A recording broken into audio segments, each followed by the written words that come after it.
Welcome! In the following presentation, we will be discussing the erosion in the coastal areas of Puerto Rico, done by me, Nicole Garcia, and my two fellow classmates, Angelique Matos and Dalitza Marquez. Puerto Rico is a small island in the Caribbean Sea. It is most known for its beautiful, clear, and sandy beaches. But in the last decade, scientists have noticed a significant erosion of the coast. For this reason, in this presentation, we are going to talk about the disappearance of the beach coast in the island of Puerto Rico. I will be providing and explaining a primary research that involves an observation process that was made in the coast of Rincon after Hurricane Maria hit Puerto Rico on September 2017. With this observation done, Angelique and Dalitza will be able to explain in depth the reason why the coasts in the beaches are disappearing and provide evidence of why this is happening to our beaches. At last, I will be presenting some of the consequences of this coastal erosion. The primary observation was done in a beach in Rincon, Puerto Rico called Maria's Beach. Rincon is a very famous town because of these beautiful beaches. We were able to see that the beach was very clean. There were no trash, considering that there were trash barrels all over the beach. There were no algae in the verde area nor in the coast, and the sargassum was absent. We could see that the strength of the wave was strong, but perfect for surfers. That is why it is a very popular beach among the ones that practice this sport. Because of the strong wave, it is not recommendable for swimmers. However, it is very significant that the coast in this beach is disappearing. To get from your car to the actual water is a minimum of 20 steps. There are approximately 5 feet of width of sand as a coast, which is very little compared to the other beaches in the island. In the picture, you can appreciate the width of the coast and the cleanness of it. We can observe that due to the strong wave, the friction of the coast is large and can explain the erosion of the coast.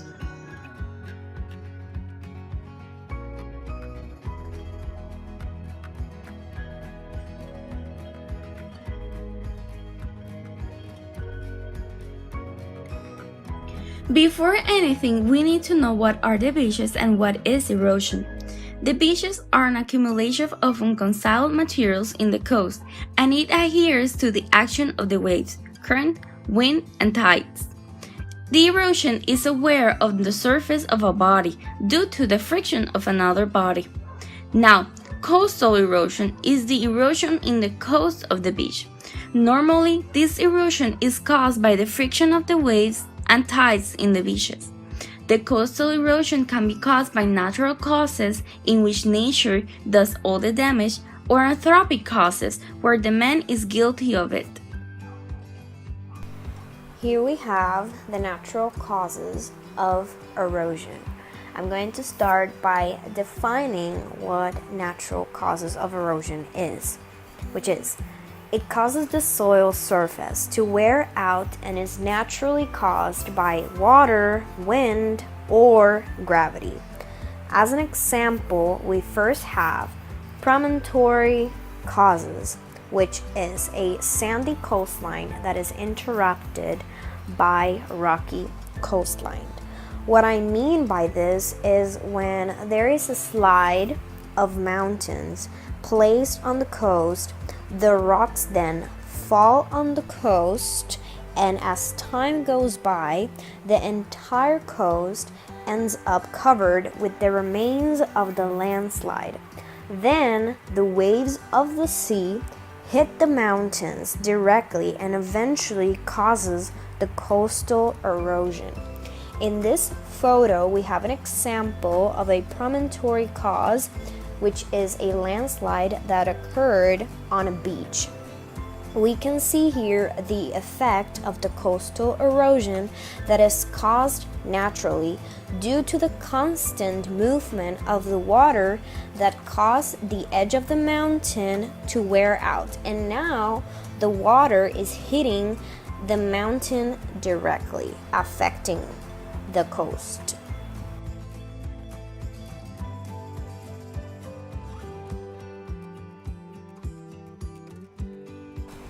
As a second example, we have hurricanes and cyclones, which flatten the beaches and destroys the vegetation. We can see this effect after the pass of Hurricane Maria through the island. This caused our beaches to become narrower and lower in elevation. This also caused our beaches to become flattered. It destroyed the vegetation on the beaches, and it also killed the living creatures of the water. In the first photo, we can see an example of how a hurricane looks like, and then on the second one, we can see the effect of Hurricane Maria that affected the crash boat beach in Aguadilla. We can notice that the vegetation is completely gone. The tree, you can see it, that is completely dry out of leaves, and that the remains of some other trees that were completely destroyed are affecting the sand and the ground of the coast.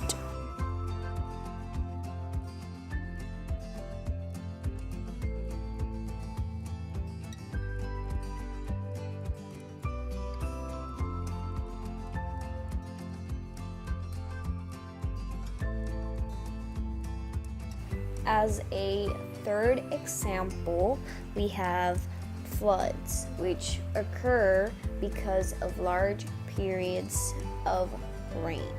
Since they are caused by a large amount of rain, then because of this, the sea level rises, causing the area to be composed primarily of clay and silt.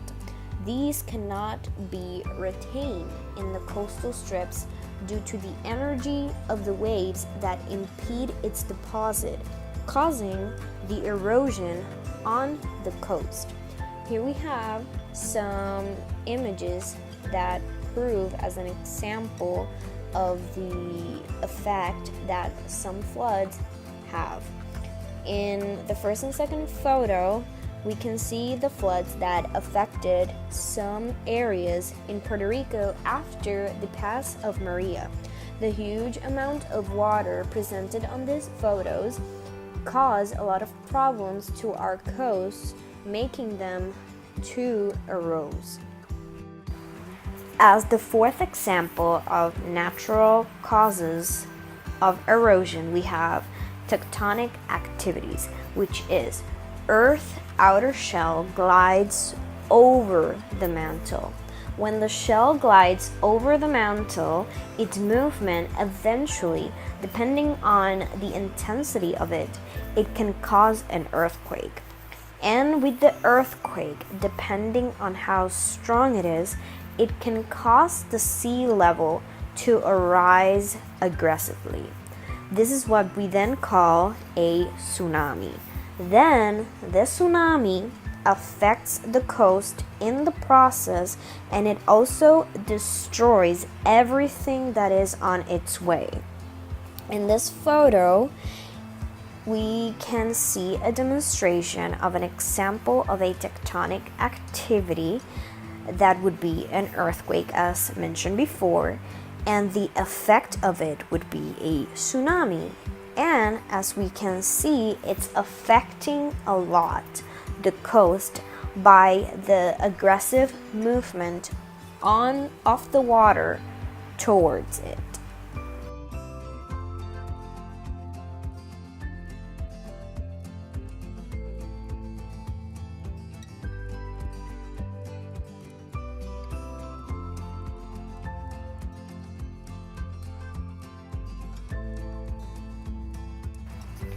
By the fifth and last natural cause of erosion, we have underground slips, which are landslides that occur on the edge and then the mass disappears. When this landslide occurs at the edge of the continental shelf, or at least near the coastlines, what it can happen is that the mass from the coast disappears suddenly, causing then the coast to erode. We then have this image that is an example of an underground slip that would be a submarine landslide. On this image, we can notice the damage that this underground slip is causing to this community by the excessiveness of the water that is then destroying the coast, making it quickly to erode and eventually disappear, or it could be immediately, depending on the intensity of that underground slip.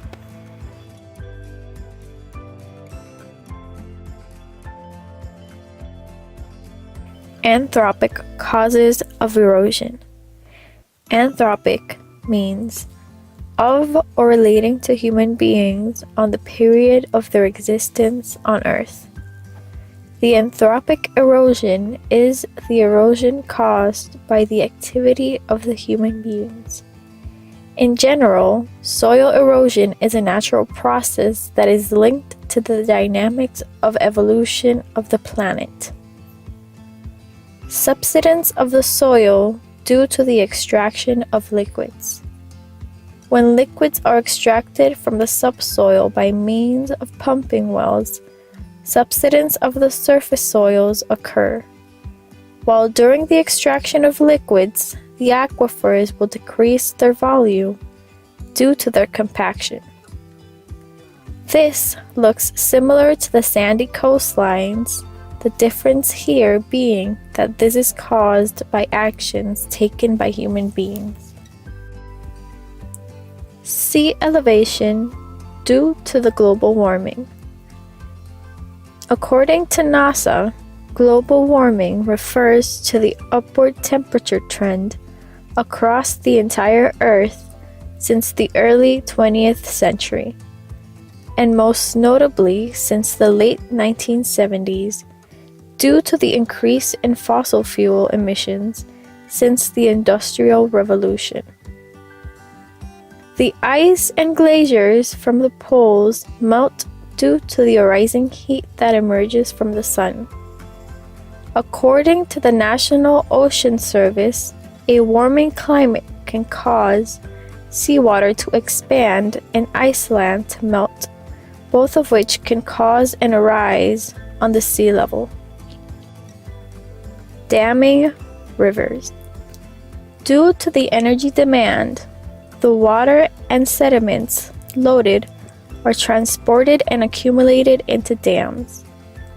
Positive benefits of dams: the generation of hydropower, increased industrial activities, increase in agricultural land, as well as crop intensification and diversification.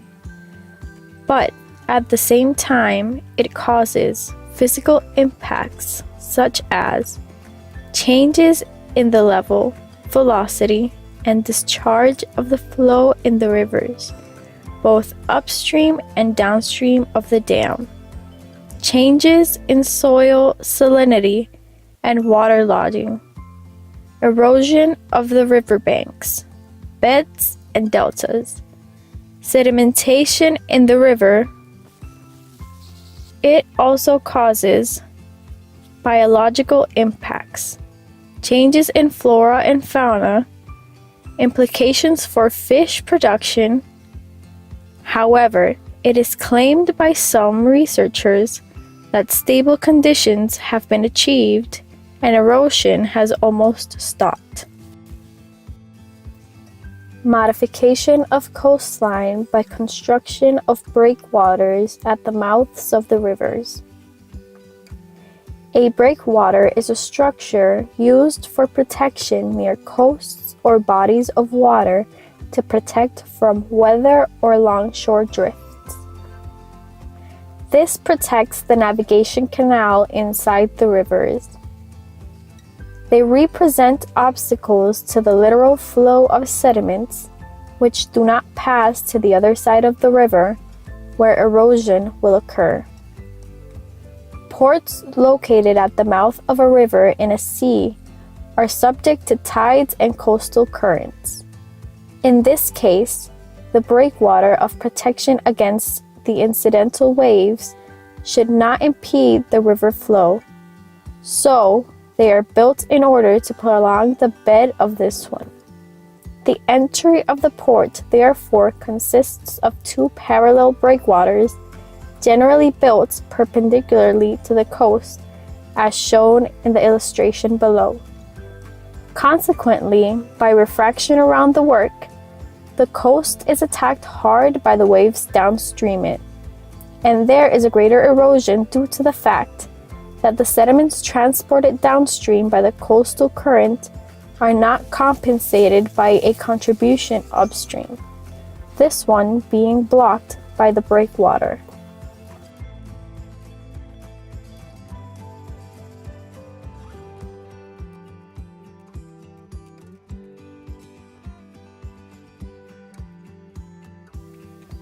Pipe construction.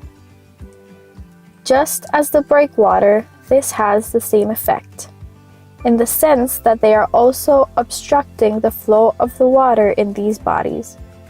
This is commonly seen in farming and construction sites. While there are many environmental challenges on a pipeline project, this can be mitigated through proper routine selection.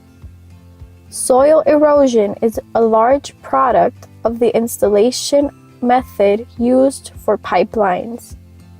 This can only be minimalized through the use of the correct erosion control methods. Although soil loss is a natural process, it is greatly increased by the anthropogenic activity impacting on land management practices such as farming and construction. With all of this erosion, we, as humans, will suffer the consequences of it. There are many consequences of this coastal erosion, but we are going to discuss the most important to the Isle of Puerto Rico. As the sand is lost, the beach loses the capacity to absorb and cushion the next events. This means that the more coastal erosion, the more sand is lost and is unable to absorb the impact and protect inland areas from high-energy storms and act as a resilient barrier to the destructive forces of the wind and waves.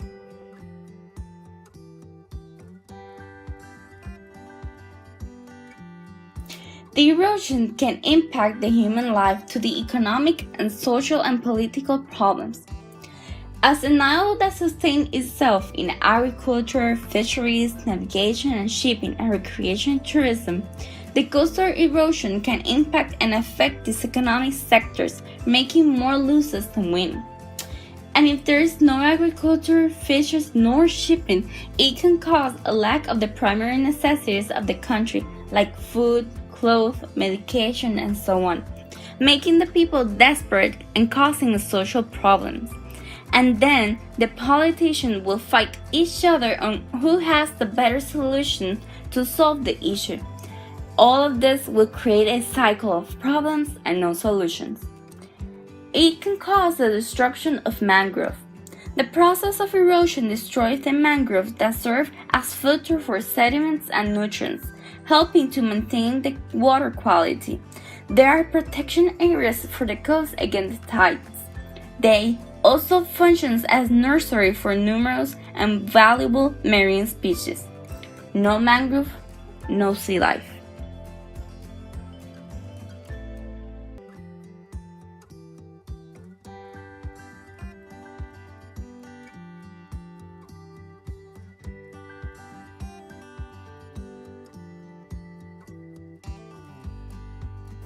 To help prevent erosion, there have been some precautionary measures that have been used to avoid it. The first one being land capability. Soil erosion can be avoided by using land within its capability. The land's position, soil type, and slope determine how vulnerable it will be to erosion. It may not be suitable for agriculture or suitable only for an activity which limits erosion. Using land according to its capability, the steeper slopes and shallower soils suitable for growing pastures, and the lower slopes and deeper soils suitable for growing crops. Secondly, we have surface cover and runoff. Surface cover is a major factor to control erosion because it reduces the impact of raindrops falling on bare soils and wind removing soil particles. It also reduces the speed of water flowing over the land.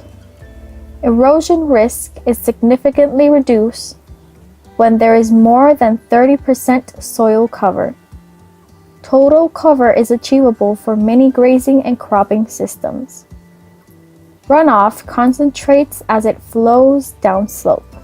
By the time rivers draining large catchment reach the coast, they are usually just a few hundred meters wide. Even though surface cover encourages runoff to spread, runoff concentration is inevitable. Some methods of surface cover and runoff include trees. Trees are often considered to be the universal answer to control soil erosion. Tree roots help prevent landslides on steep slopes and stream bank erosion, but they don't stop erosion on moderately sloping hill slopes. In forests, the soil surface is usually protected by a layer of mulch from the decaying vegetation, as well as a variety of surface-growing plants. If the soil is bare under the tree canopy from overgrazing vehicles or pedestrians, soil erosion will still occur. As the second and third way to prevent erosion, we have strip cropping and contour banks. Runoff concentration is managed by structural measures such as contour banks in upland areas or strip croppings on floodplains. These systems involve a total change in the way the farming is managed. These runoff systems must be carefully planned. The flow between properties and across roads and railway lines must be coordinated and suit those affected by the changes. The banks channel the runoff at low speed into grass waterways. Good surface cover between contour banks and in waterways will ensure their stability and dramatically reduce the amount of soil deposited in waterways. On flood plains, strip cropping is used to spread flood flows rather than allowing it to concentrate. These are all the references used in this presentation. If you want to know more about this problem in our shores, you can check them out. Thanks so much for watching, and we hope that you learned some things about the coastal erosion in the shores of Puerto Rico.